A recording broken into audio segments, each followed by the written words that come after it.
कळमण तालुका उत्तर सोलापूर येथील शेतकरी राजाराम रामचंद्र बनसोडे यांनी छावा संघटनेचे ॲडव्होकेट योगेश नागनाथ पवार यांच्यामार्फत पोलीस अधीक्षक सोलापूर यांच्याकडे भोंदूबाबा अशोक खरात व त्यांची पत्नी आणि अन्य व्यक्तींविरुद्ध फौजदारी तक्रार दाखल केली आहे।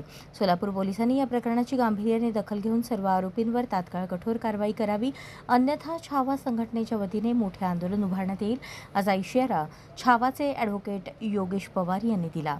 याबाबत सविस्तर हकीकत अशी, तक्रारदार राजाराम बनसोडे हे गट क्रमांक 200/1 मधील 11 एकर 8 गुंठे शेतजमिनीचे मूळ मालक आहेत। भोंदूबाबा अशोक खरात यांनी ब्लॅक मनी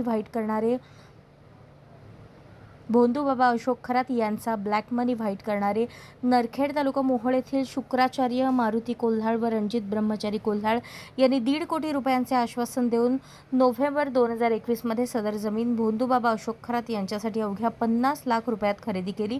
उर्वरित 1 कोटी रुपये सदरील जमीन अशोक खरात यांच्या नावावर झाल्यावर देतो असे सांगितले, परंतु जमीन नावे झाल्यावरही अशोक खरात आणि कोल्हाळ यांनी पैसे देण्यास टाळाटाळ केली।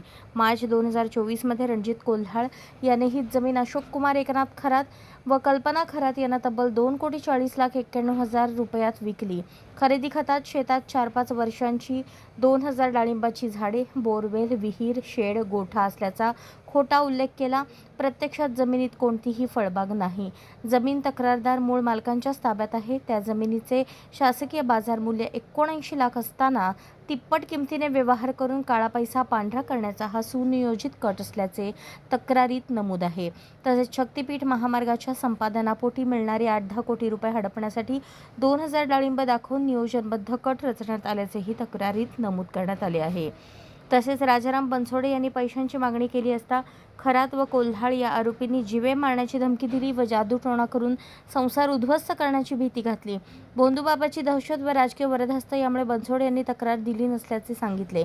शेतकऱ्याची फसवणूक केल्याप्रकरणी अशोक खरात, कल्पना खरात, शुक्राचार्य कोल्हाळ, रणजित कोल्हाळ, रविकिरण नागणे, गणेश मलपे यांच्याविरुद्ध भारतीय दंडविधान कलम 420, 406, 467, 468, 471, 506, 120(ब) 34 तसेच महाराष्ट्र जादूटोणा प्रतिबंध अधिनियम कलम 3(1) अन्वये गुन्हा दाखल करण्यासाठी पोलिसात तक्रार दाखल करण्यात आली आहे।